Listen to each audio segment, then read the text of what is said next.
Hi, this is Joy Robertson. As many of you know, I love food. I love finding new restaurants. I love trying new dishes. And most of all, I love talking to the many great restaurateurs and entrepreneurs we have here in the Ozarks and beyond. I love hearing their stories, and that's what this podcast is all about, learning more about them and their journey.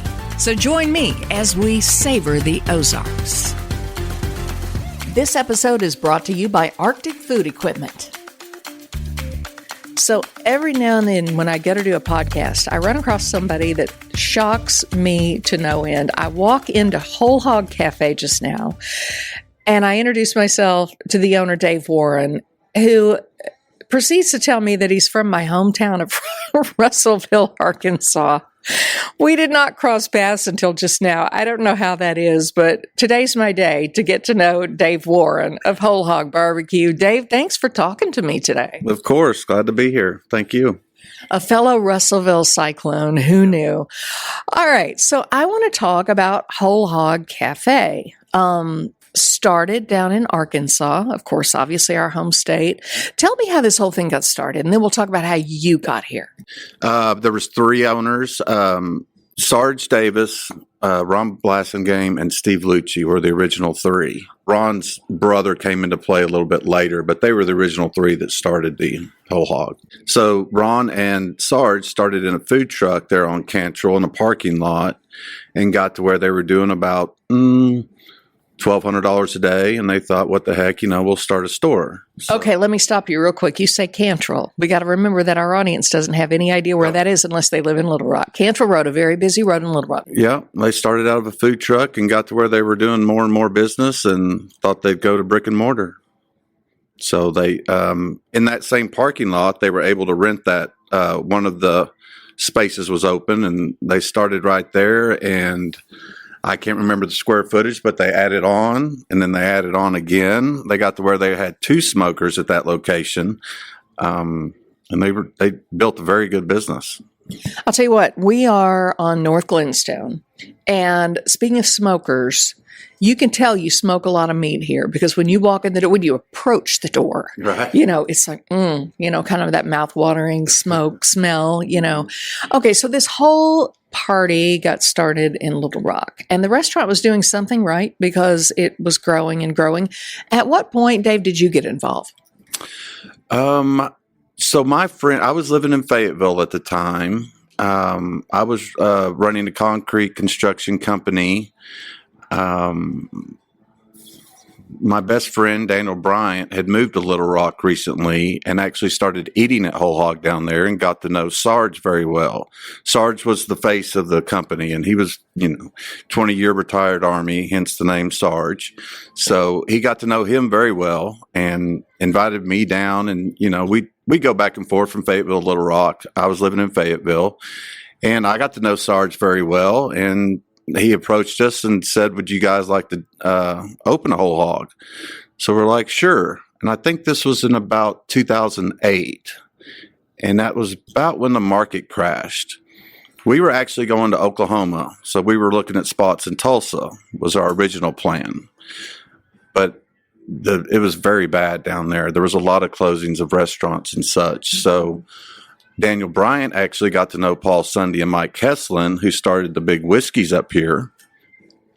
And it was Daniel and I and Mike and Paul Sunday who started the first one here in Springfield, Missouri in 2009.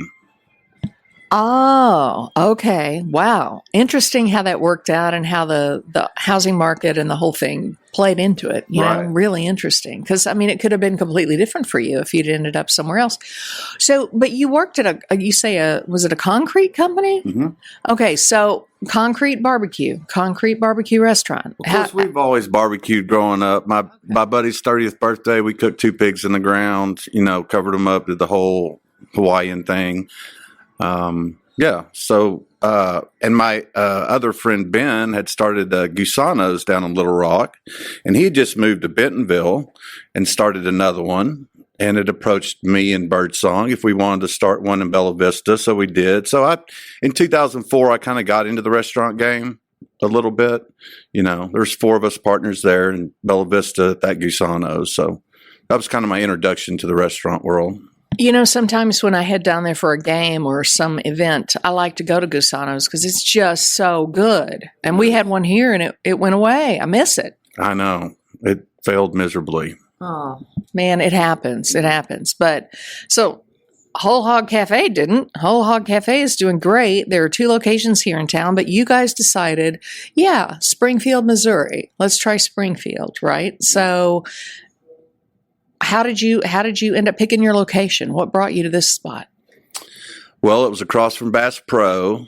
That spot was originally a Blockbuster video, I believe. Like I said, when I first came to Springfield to look at places, that was the first time I'd ever been here. So I didn't know anything about it. But, we were right across from Bass Pro and a very busy intersection in Springfield. And, of course, we had Paul and Mike to help us as well. So we settled right there. So the first one was the one on West Sunshine Street near Bass Pro. Gotcha. And then you ended up with the one in North Springfield. Thank you for that because I live in North Springfield. How did you end up at this location? This is a really nice spot right off of 44. So interesting enough, my partner now, which back then it was Daniel and I, and Daniel was like, what if we started another whole hog? I know of a place for sale. And I was like, well, that's interesting, Daniel, but I don't think I can run 2 stores. And this is where Charlie comes in, who was my very first employee while he was going to MSU, very first employee over at Sunshine. And so Daniel was like, go ask Charlie if he wants to help us and we'll get him in here. And there'll be 3 of us then. I said, perfect. So we did that. Charlie was on board and man, we started build out over here. And I think it was 2008, May, June 2008. And we finally got open in March 2014. All right. So I understand you guys are very hands-on. Do you spend most of your time at this particular location on the north side or do you hover back and forth? How does that work? Nope. I run Glenstone. I do the QuickBooks here. I run the smoker. I line cook and do prep. And Charlie does the same thing at his store. You have to keep labor down in the barbecue world. You buy all this meat by the pound, but you lose about 30% of it when you start trimming and cutting and that kind of thing. Okay, good point. A lot of us who are not in this industry day to day, we go eat, we don't think anything about it. But when it comes to buying the product and preparing it and what have you, it's a heck of a lot of work. Mm-hmm. So what is your favorite part about this? Is it the food itself or is it the customers or what do you love about it? I just love coming in. I mean, I don't have anyone to bother me. I get to run the smoker. I get to prep the meat the way I want. And I don't know. I love cooking. We cook every weekend for people, even during the week. We're always hosting little get-togethers at my house. So I love trying new things, smoking new things. And it's a little monotonous, but hey, it's what I'm in it for. Well, you do it well. All right, talk about the menu because each store, and there are several, I did not realize this. I learned from you that there are some in the Northeast, there are some in different parts of the country.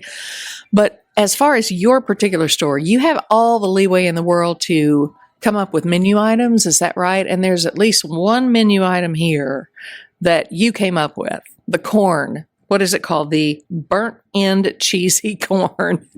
Tell me how that came about.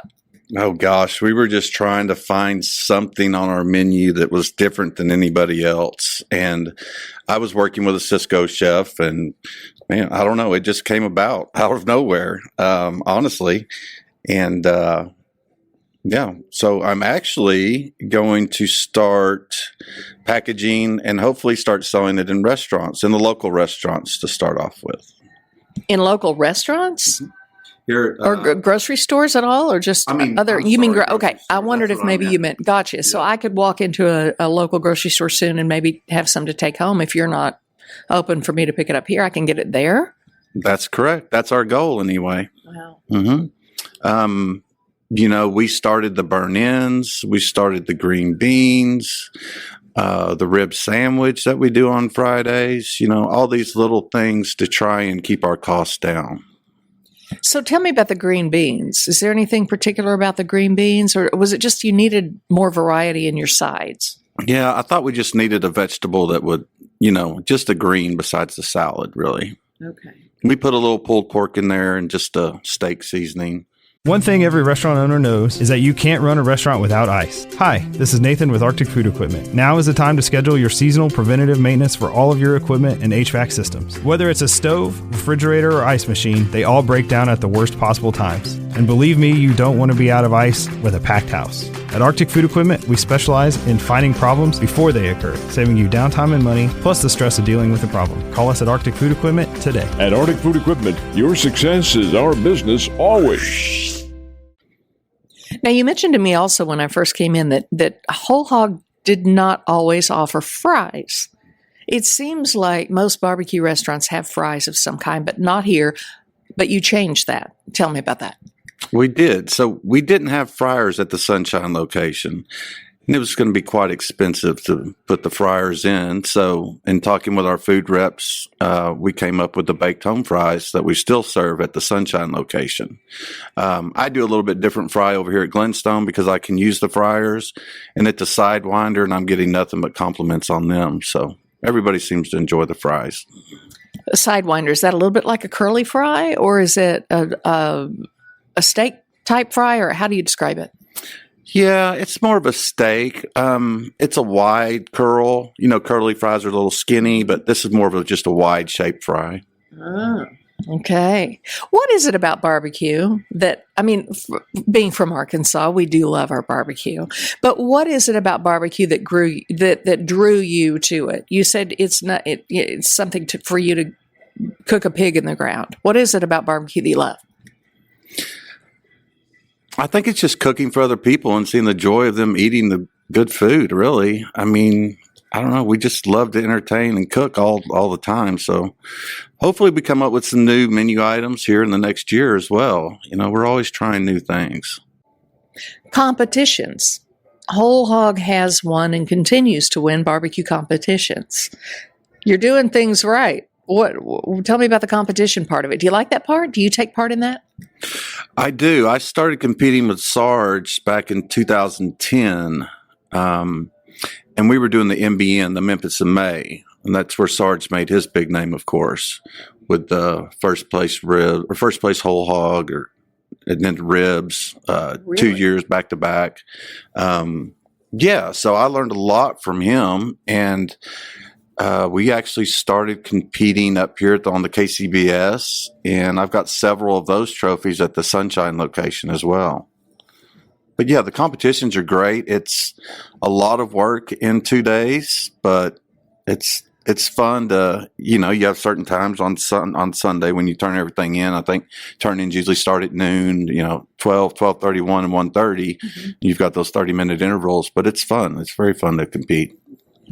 Do you keep your eye on any sort of famous type chefs or people in the culinary world that are forward thinking in terms of restaurants and barbecue, things like that? Are there people out there that you admire? I have some friends that always talk about, what's the mad chef that's on TV? Oh, is it Gordon Ramsay? Yes, yeah. That's him. Yeah. So, but he's not really a barbecue guy. There's not many, there's some pitmaster shows out there that we watch every now and then, but really it's just from experimenting and doing our own thing.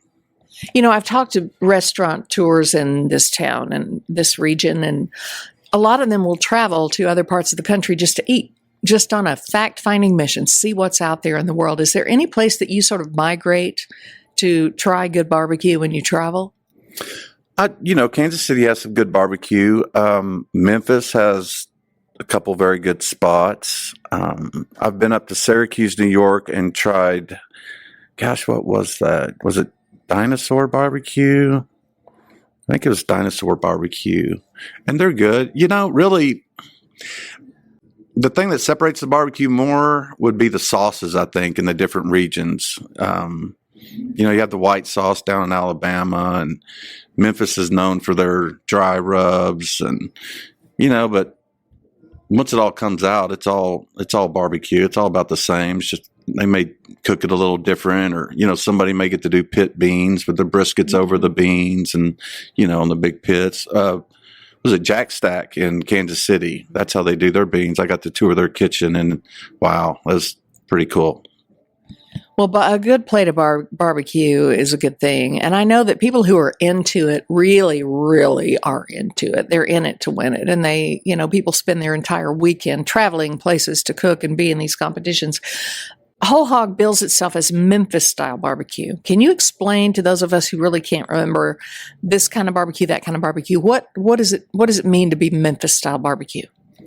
Memphis style is where, your meat's dry rubbed and your sauce is served on the side, basically. Okay. Is that the way you prefer it? Or is that the way you cooked it before you even got into this business? Yeah, that's the way I prefer it.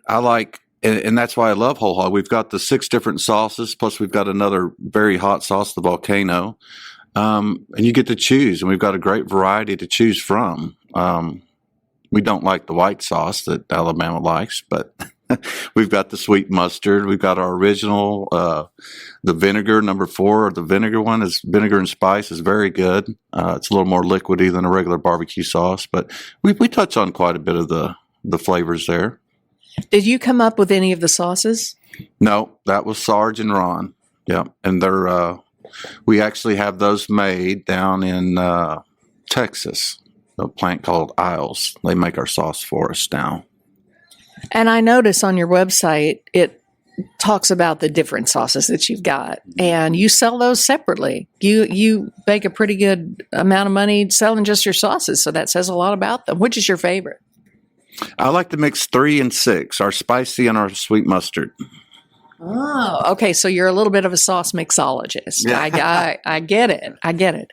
All right. So you've been in Springfield since, what did you say? 08-ish, something like that, maybe. Where do you like to go eat when you're not having barbecue here? I'll give you a second to think about it. You've got to go somewhere. There's got to be places that you really like. I go a couple different places. I love Nakado's Japanese Steakhouse, and I love Avanzari's. Mm-hmm. And really, there's obviously other restaurants in town we enjoy, but those are our 2 main ones. Like I said, we're usually cooking at home. When you say we, you have a family at home? I have a girlfriend, so her and I like to do that. I have a son that's in the Army. He's in Hawaii right now, his first year. He's stationed there. And then I have a 14-year-old who just got his permit in Arkansas, because you can get your permit at 14 in Arkansas. And so he'll be coming up this next weekend, actually. Okay, so when you say you cook at home, you've got a girlfriend, you guys cook a lot at home. What do you cook? What do you like to cook? Oh, let's see. I like to do ribs. I'm trying to think of what we cooked last week. I made shotgun shells. What? Whoa, hold up. What's that? Is that like I don't know. Tell me. It's a manicotti noodle. Ooh. Stuffed with a spicy sausage, cream cheese, green onion, white onion, just whatever you want to put in it.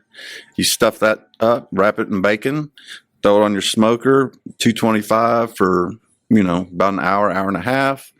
The last 15 minutes, I brush them with a barbecue sauce and just set the glaze on them. And then, man, they're pretty good. You pull them off. Why is that not on your menu here at Whole Hog? Is it just labor intensive? What do you stuff them with again? So a spicy sausage mixed with cream cheese, green onion, white onion. I throw some hot rotel in there even. Ooh. Okay, so a spicy sausage and a manicotti noodle with all of that other dressed up business on it, and you cook it. My goodness, that has to be labor intensive, but that sounds fantastic. It is. It's pretty labor intensive though, yes. I think it was about a 4-hour adventure there. We just made those last weekend. But I like to, stray from barbecue as well. Cindy and I enjoy cooking whatever. Even if we're watching YouTube or something, see a recipe on there, and we'll change it up a little bit to what we think we may like, and, go for it. I love to ask people, what is their guilty pleasure besides the shotgun shells? Is there something that you just love? It's not good for you. It's not but it's just so good and you can't say no. Is there anything out there that you just can't live without that you want to share? Well, at Thanksgiving, it's pecan pie. That's the only time I eat that.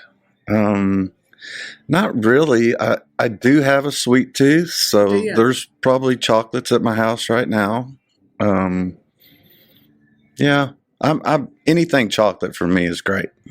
Okay, so are you a sweet snacker versus a salty snacker? More of a, like if you go to the vending machine, you're going for the sweet stuff. Definitely. Really? Oh, yeah. Oh, well, maybe it's all that. You need to offset all of the barbecue, right? And all the smoky, all the saltiness. Right. I am a salty snacker. Mm-hmm. I can walk past a buffet of sweet stuff and I'll eat a bite and I'm good. But you put the savory business, the chips, the nuts, things like that in front of me, it's hard for me to say no. Right. It's hard for me to say no. So what is next for Whole Hog Cafe? Is there, what do you have coming up new? Well, as far as the menu, nothing yet, as of yet. I would like to start, we put out a pretty good burn in here, and I may start trying to mess around with the glaze for them to make them a little bit sweeter if somebody would like that on them. I will tell you, though, that we are working on the grocery side of the cheesy corn in the grocery stores. And also, we are going to start rendering our beef fat and rendering it down to tallow and mixing with castor oil and frankincense and starting a whole new product there.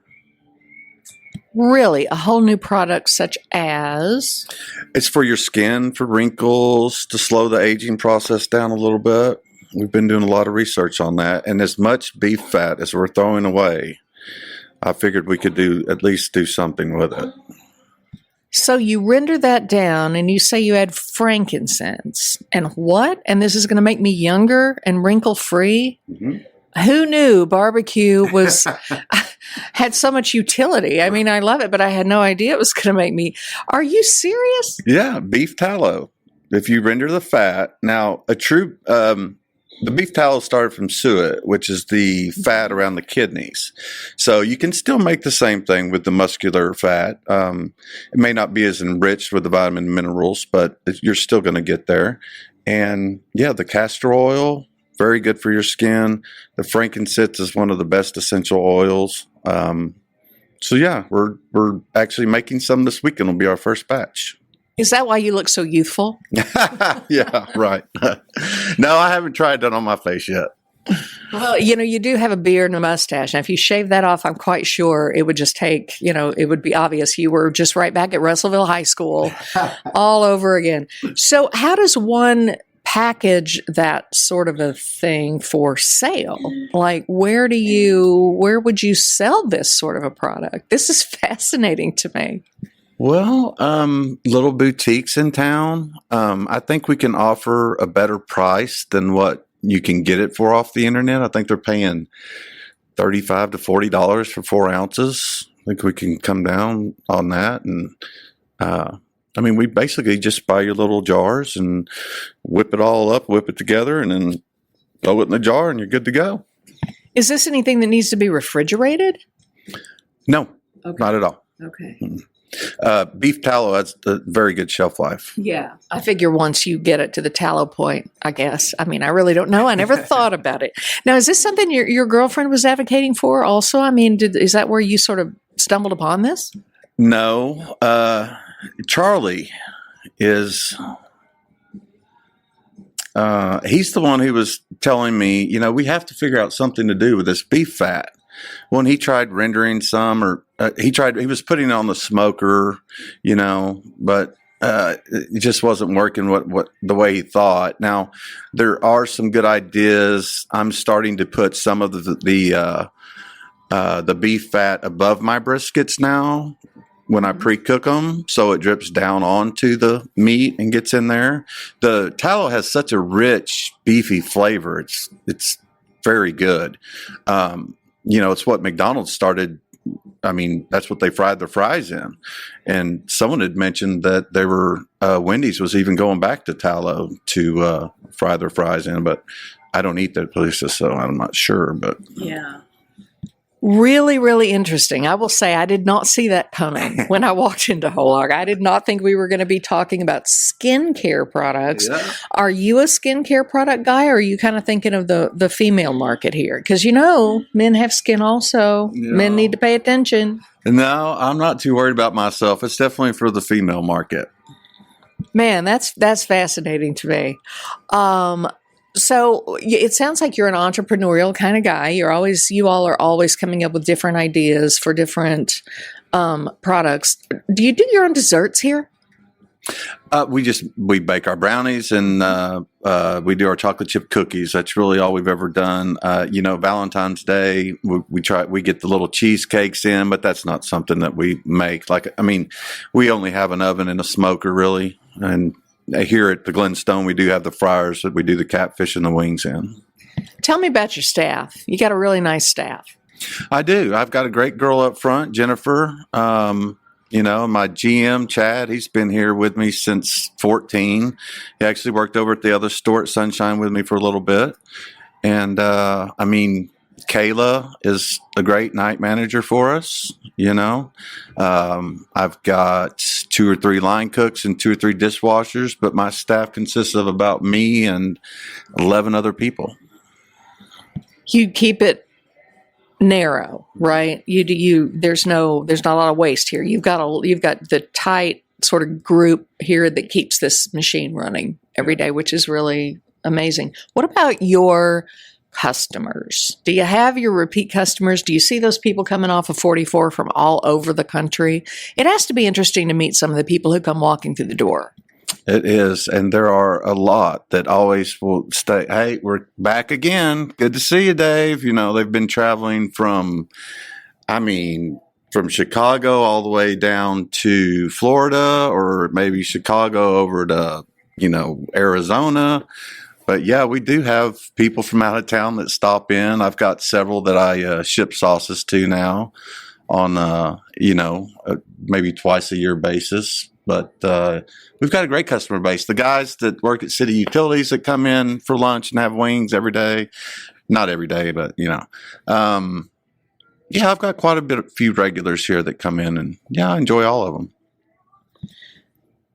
Well, you have a lot of delicious menu items. You've got, somebody like me, a lot of times in the middle of the day, if I have a friend that says, let's go have lunch, and we end up here, I love that you have a good salad. And you do these baked potatoes that are all loaded up that are great. If you had to come in and pick one thing, is there one thing on your menu that's your favorite? The ribs. The ribs, hands down, really. And I do like our glaze that we put on them. It's just a light glaze, but it really goes with our pork rub on the ribs. And not a lot of people like the glaze over here. They always get them dry. Not that they have tried it and changed, but it seems like more people on the north side like their dry rub. And Charlie's store on the south side, he really goes through the glaze. So growing up in Russellville, Arkansas, were you cooking barbecue back then too? No. I didn't eat. My dad didn't cook. My mom was the only one that ever cooked. That you may see Dad frying some bacon one morning. That would be about the extent of his cooking. But no, I really didn't get into cooking until I joined the Marines in '92. Thank you for that. 96. So yeah, probably around 96, 97. I really got into barbecue and grilling, and like I said, it's always about cooking for other people and seeing their expressions of joy and how much they loved it. When you were in Russellville, I'm just captivated by this whole thing. That you and I literally were just a few miles apart at any given time. And I'm older than you, so I was a fair amount of years older than you. But we attended the same high school. Mm-hmm. We grew up within a couple of miles of each other, essentially. Did you play sports in high school or anything like that? Yeah, I played football and basketball. Okay. I wasn't, I started in football, rode the bench in basketball. We had Corliss Williamson, he was the big nasty. Yeah. So he was a year behind me, but we were pretty good friends in high school. Yeah, great family, the Williamson family. I always said that I was very lucky growing up in Russellville. I used to think, oh my goodness, what a small town. Well, it's not that small compared to some towns in this world that are teeny tiny. And I always said I won the parent lottery. I had great parents. I still have great friends. It was a wonderful place to grow up, and it's a great place to go visit. Do you go back and visit from time to time? I do. My sister lives in Northwest Arkansas, so my mom's up there quite a bit. And she comes to Springfield, and we'll meet in Fayetteville, but maybe 4 times a year I can make it down there. You know, I work 6 days a week here, so I'm pretty busy. You say your mom still lives in Russellville? She does, in the same house that she bought in 1981, I believe. Wow. Yeah, it was, I don't know. We actually had lived in Piney Bay, London area, and then in 81 is when we moved to Russellville. So, yeah, she still lives there, same house. She's great. Do you ever go home and get you a Whataburger?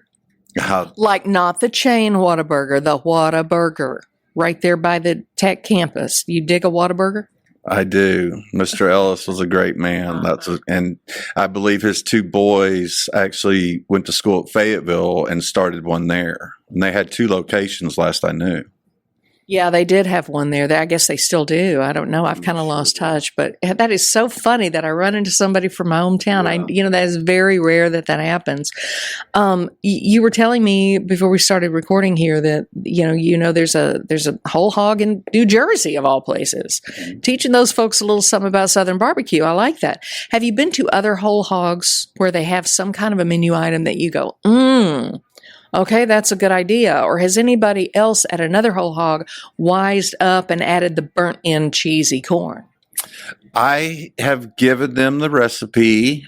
North Little Rock does a cheesy corn, but I think they've changed it up a little bit, and I don't know what they're doing down there, honestly. I think they're putting Parmesan cheese in it and stuff, but mine's the original and the best. What kind of cheese? There's some cream cheese in there. Okay. Yeah. Gotcha. Some other cheeses. Okay, he ain't telling. I can tell by the look on his face he's not going to tell me anything. Well, it has been a pleasure talking to you and kind of getting the backstory of Whole Hog. You guys do some great food, and you make a whole lot of people happy here in the Ozarks and beyond. Dave Warren, thanks for spending time with me today on Savor the Ozarks. Of course. Thank you so much for having me. Be sure to go to AroundTheOzarks.com to sign up for our daily newsletter where you can get every episode of Savor the Ozarks, plus all our other podcasts, events, and contests straight to your inbox. And what are your favorite dishes in the 417? You have any restaurants you'd like me to visit? Email me at joy@AroundTheOzarks.com.